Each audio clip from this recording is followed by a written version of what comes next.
Our edge is our operator network.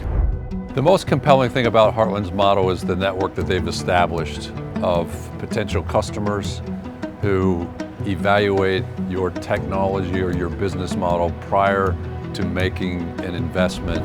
You know, the really important thing about Heartland and what Heartland has that New York or typical Silicon Valley investors don't have is a rich understanding of the customer. It's the reason we're able to see the deals that we do, that we're able to validate before we invest, and that we're able to drive early revenue after we do.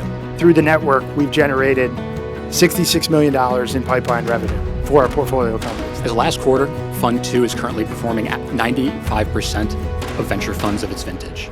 Said another way, we're in the top 5% of venture funds by performance.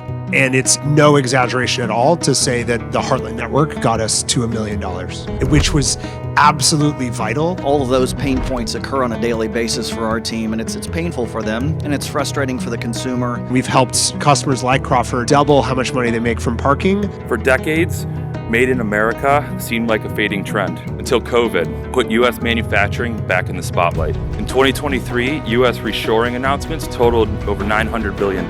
By the end of last year, that figure had surged to $1.7 trillion. There's $5 trillion of wages right now in America, service economy, and I think like $2.5 trillion, 40-50% are in areas where we've already seen you could at least double the productivity, if not triple or quadruple. But I really could see Columbus being a very big player. We need to learn from you guys about how a lot of these parts of the industrial base work. It's clearly a great place to build. I'm clearly going to be learning a lot more about it through my companies that are here and seeing the types of talent they get. Hopefully by building out offices and having our talent people here and doing more here, we learn more about doing business in Ohio. One of the most powerful parts of our model is that we don't solely rely on cold calls or intermediaries to source opportunities. The same network that helps drive growth on the venture side is now helping fuel the sourcing of proprietary and off-market deal flows. It's driven by our network, the 800 industry leaders that we've developed over the last 8 years.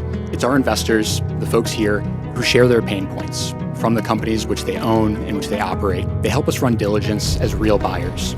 And then they become customers, driving the performance and accelerating the progress of the companies we invest in. These aren't passive investors. And that's why with all of your help and with our community team that we've built over the last few years, we've built a deeply engaged network of over 800 industrial business owners and operators.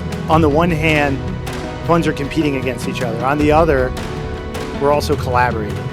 That collaboration takes the form of sharing deal flow. Most dollars are going into new greenfield projects with prominence in semiconductors, batteries, electrical equipment, chemical manufacturing, transportation equipment, aerospace, defense, and more. So it's clear, reindustrialization is happening in a big way. But it's live proof that the playbook's working.